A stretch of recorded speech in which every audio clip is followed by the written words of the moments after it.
शहर विकास मंच के नेतृत्व में सोमवार को नागपुर महानगर पालिका के सामने झोपड़पट्टी वासियों ने आंदोलन किया। शहर की विभिन्न झोपड़पट्टियों में रहने वाली बड़ी संख्या में महिलाएं एकत्रित होकर सरकार से मालिकाना हक के पट्टे देने की मांग की। आंदोलनकारियों का कहना है कि नगर विकास विभाग के 2018 के शासन निर्णय के अनुसार 1 जनवरी 2011 के पहले शासकीय जमीन पर बसे झोपड़पट्टी वासियों को पट्टे दिए जाने का प्रावधान है, लेकिन नागपुर में इसकी अमलबजावनी ठप पड़ी है। कई बस्तियों के प्रस्ताव वर्षों से लंबित है, जिससे सैकड़ों परिवार योजना से वंचित है। आंदोलनकारियों ने लंबित प्रस्ताव पर तुरंत कार्रवाई कर पट्टा वितरण शुरू करने की मांग की है।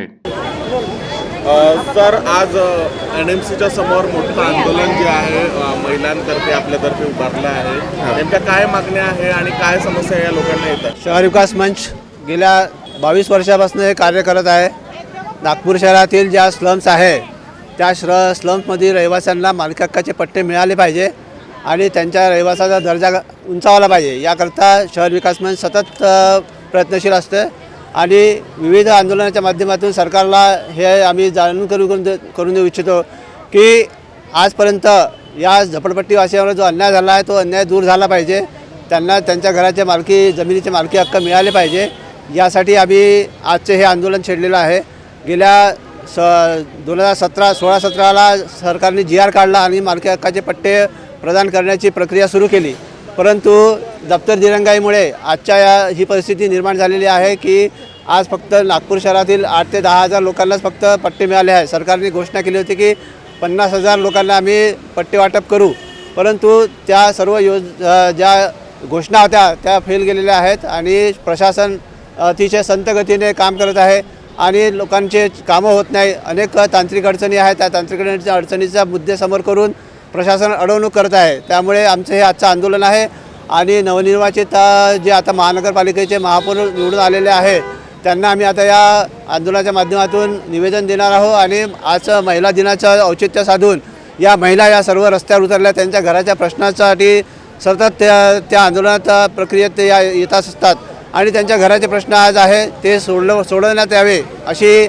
आम्ही कळकळीची विनंती महानगरपालिकेच्या महापौर यांना करणार आहोत। नागपूरचे असे कोणते कोणते परिसर आहे जिथे अजूनही जे आहे या महिला तिथं आल्या आहे आणि त्यांना मालकी हक्क पट्टे मिळाले नाही? नागपूर शहरातील अनेक झोपडपट्ट्या आहेत, त्या अनधिकृत आणि घोषित नाही आहे, परंतु मेन ज्या वस्त्या आहे नागराज नगर, चिखली माता नगर, राहुल गांधी नगर, भदंत आनंद कौशल्या नगर, रमाई नगर, पिवळी नदी, भीमवाडी वस्ती, रामकृष्ण नगर, दिगोरी आणि अन्य ज्या वस्त्या आहेत या वस्त्यांचे प्रश्न आजही सोडवण्यात आलेले नाही आहे। त्यामुळे ह्या आंदोलनाचं पवित्र आम्हाला घ्यावं लागत आहे। आता जर समजा न्याय मिळाला नाही तर पुढचं पाऊल काय राहणार तुमचं? पुढचं पाऊल आम्ही सरकारला धारेवर धरू आणि सरकारसमोर हे आमचे जे मागण्यांचं हे आहे निवेदन आहे ते वरती मुख्यमंत्र्याकडे पोहोचण्याची आम्ही यांना विनंती करू आता महापौरांना आणि कमिशनर साहेबांना, आणि त्यानंतर आमची पुढची रणनीती आहे त्यांच्याकडून काय आपल्याला प्रतिसाद मिळतो त्यावर आमची पुढची रणनीती राहील।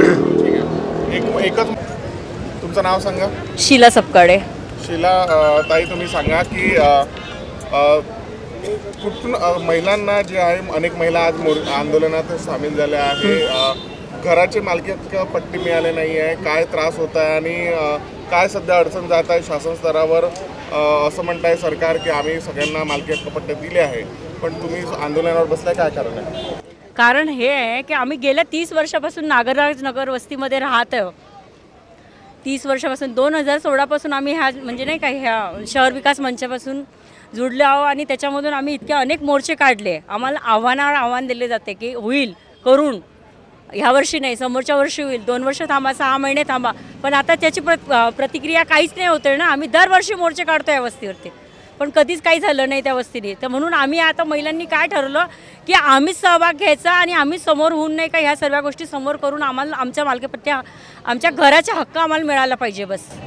किती वर्षापासून तुम्ही जे आहे आपल्या ज्या एरियात राहता तिथं वास्तव्यास आहे आणि किती महिला सामील झाल्या याच्यामध्ये? पूर्ण आम्ही म्हणजे आमचं 500 नागराज नगरमध्ये आम्ही कमीत कमी 500 कुटुंब राहतो, 500 कुटुंब। तर 500 कुटुंब आम्ही 2016 पासून या कामामध्ये लागलो, तरी आतापर्यंत सरकारने आम्हाला फक्त आश्वासन दिलं आहे, त्याच्यावरती काही नाही मिळालं। त्याला आम्हाला 30 वर्ष झाले, पूर्ण 30-32 वर्ष आहे ना, हां 30 वर्ष। काय मागणी आहे? आमची ही मागणी आहे की आमचा हक्क जो आहे, आमची जी जागा आहे आम्हाला घर बांधण्यासाठी नाही का, म्हणजे आम्ही जिथं राहतो ते कधी पण, तर आम्हाला आमचे पट्टे मिळाले पाहिजे.